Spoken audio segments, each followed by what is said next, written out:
और विश्राम के बाद जैसे प्रातः काल हुआ है, क्या तुलसीदास महाराज लिखते हैं कि समय जान गुरु आय सुपाय और ले न प्रसून चले दो भाई। अब गोस्वामी जी ने क्या लिखा? समय जाना। किस चीज का समय जाना? बोले समय जाने गुरु आय सुपाय। तो किस चीज का समय जाना? शायद राम जी ने सोचा होगा कि गुरुदेव की पूजा का समय हो गया, तो गुरुदेव की पूजा का समय समझ करके राम जी सरकार थोड़े निकल पड़े। अथवा शायद सीता जी भी कुसुमा टीका में आने वाली है, तो सीता जी के आने का समय जान करके राम जी सरकार यहां से फूल तोड़ने निकली। अथवा शायद जनकपुर के पुष्पबाग खुलने का कोई समय है और उस समय को जान करके राम जी सरकार फूल तोड़ने निकले हैं कि समय जाने गुरु आय सुपाय। समय जाने गुरु आय सुपाय।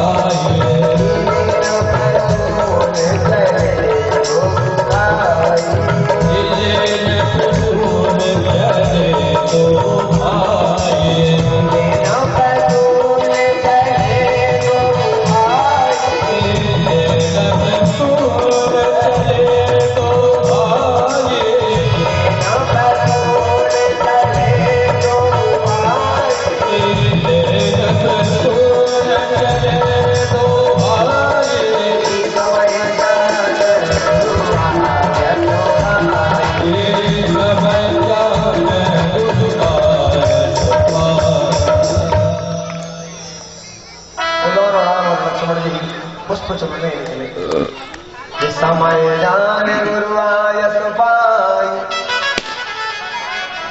और लेन प्रसून चले दो भाई। यहां पर किसी ने गोस्वामी जी से पूछा, बोले महाराज जब फूल ही तोड़ना है तो फूल तोड़ना कोई इतनी मेहनत का काम नहीं है कि दो लोग जाए।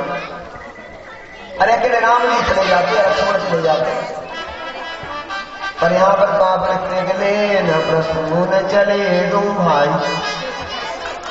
अरे जब फूल तोड़ने जाना है एक आदमी भी काम कर सकता है, दो की क्या जरूरत है?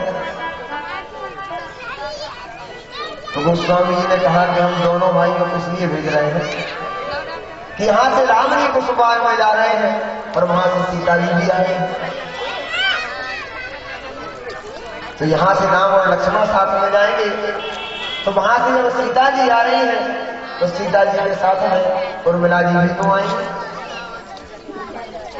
राम और लक्ष्मण संग जुड़ई है और सीता और मेरा संग पठई है। यहां से राम लक्ष्मण साथ जाएंगे, वहां से सीता और उर्मिला आएंगे, तो दोनों एक दूसरे को देख लेंगे और गाहे तय हो जाएगा।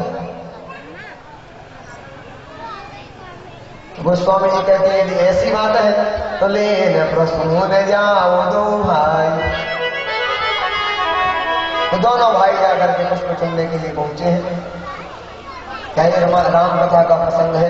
अगले वर्ष जैसे राम कथा यहाँ जनवरी में होनी है 1 जनवरी से, तो उस कथा में अपन इस प्रसंग को विस्तार से अभी भागवत का प्रसंग है, समय का भी अभाव रहता है, तो अगले वर्ष में कथा की है 9 दिन का कार्यक्रम भरपूर आनंद लेंगे।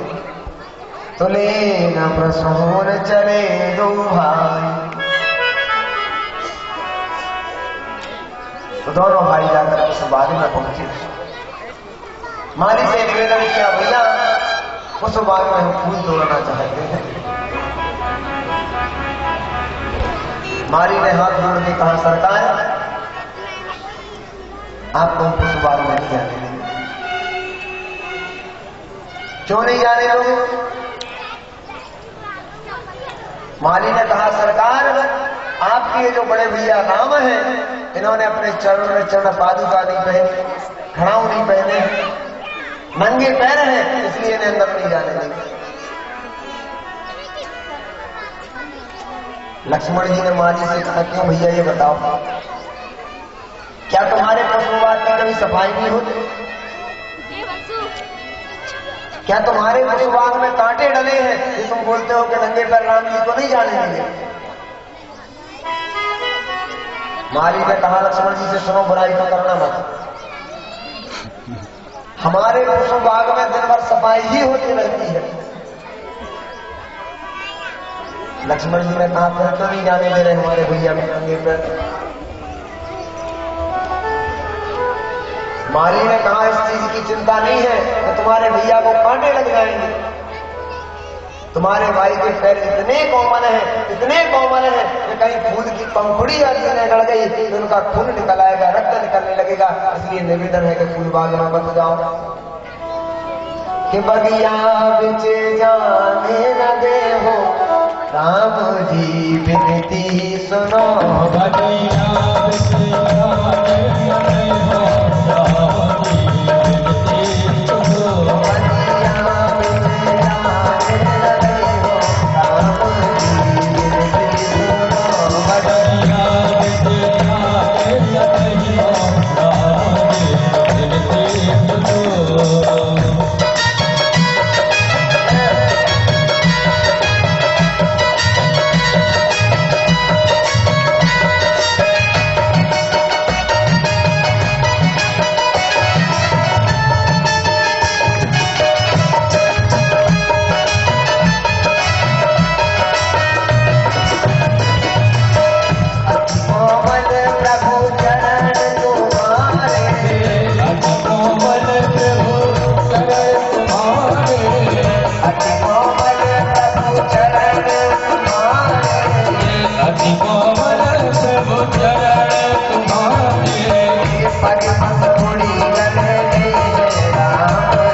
भोजपुरी बन गया।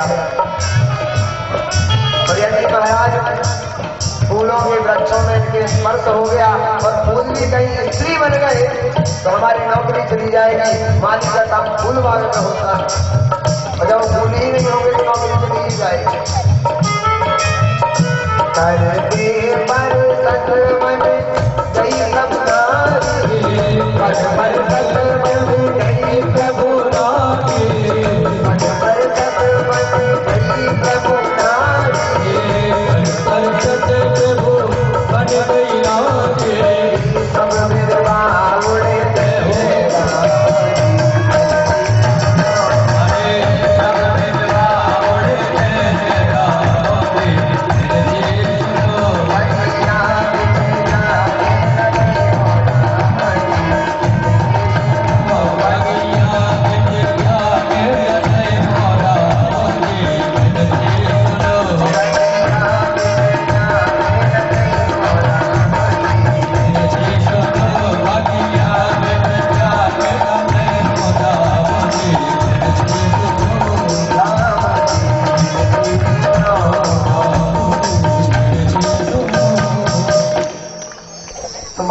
बार बार मना किया। राम जी सरकार ने समझाया, भैया चिंता मत करो, तुम्हारे वृक्ष भी रहेंगे, पुष्पबाग भी रहेगा, हमें अंदर चले जाने दो। जब राम जी सरकार ने बार बार निवेदन किया, तुम्हारी में अनुमति दी है, अब प्रभु अंदर पहुंचे हैं। और जैसे ही प्रभु अंदर गए, पुष्पबाग में पुष्प चुनने लगे हैं। और यहां से माता सीता जी अपनी कुछ सखियों की सहेलियों के साथ में पुष्प चुनने के लिए आई हैं।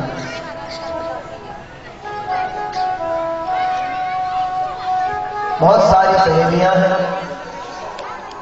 और सबके साथ में दर्शन करने, माता गौरा जी के दर्शन करने आई हैं। पुष्पबाग में मैया गौरी का मंदिर है और उसी के दर्शन में सारी सखियों के साथ मैया जानकी आई है।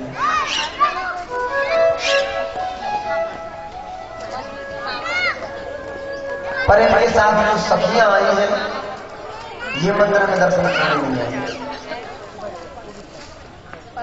माता सीता गौरा जी का दर्शन करने आई है, इनके साथ जो सखियां हैं वो भी कुछ दर्शन करने आई हैं। पर इनमें से एक सखी जो इनके साथ आई है वो दर्शन करने नहीं आई। सारी सखियां तो दर्शन करने आई है, गौरा जी भी दर्शन करने आई है, पर इनके साथ एक सखी जो आई है वो दर्शन करने नहीं आई। क्या कराने वाली है? अरे भाई, मंदिर में इतने लोग जाते हैं, सब लोग दर्शन करने थोड़ी ना जाते हैं। कुछ लोग दर्शन करने जाते हैं, कुछ लोग चप्पल चुराने जाते हैं। हर व्यक्ति के मंदिर जाने का अलग अलग उद्देश्य होता है। तो आज माता सीता के साथ जो सखी आई है, ये मंदिर में दर्शन करने नहीं आई। एक सखी सिय संग विहाई और गई रही देखन फुलवाई। ये मंदिर में दर्शन करने नहीं आई, फूलबाग देखने आई है। तो माता सीता को जाकर के माता गौरा को प्रणाम करके दर्शन करने लगी है। और यहाँ पर जो सखी है उसने पुष्पबाग में घूमना प्रारंभ कर दिया। और घूमते घूमते उस सखी की नजर जो ही राम जी के चेहरे पर पड़ी है। राम जी पुष्प चुन रहे हैं और माथे से पसीना निकल रहा है। इतने सुकुमार है राम जी कि पुष्प चुनते हुए भी माथे से पसीना निकल रहा है। विचार कीजिए, फूल चुनना कोई बड़े मेहनत का काम नहीं होता। एक नन्हा सा बच्चा भी वृक्ष से फूल तोड़ सकता है, और आज राम जी इस प्रकार जब पुष्प चुन रहे हैं तो माथे से पसीना निकल रहा है।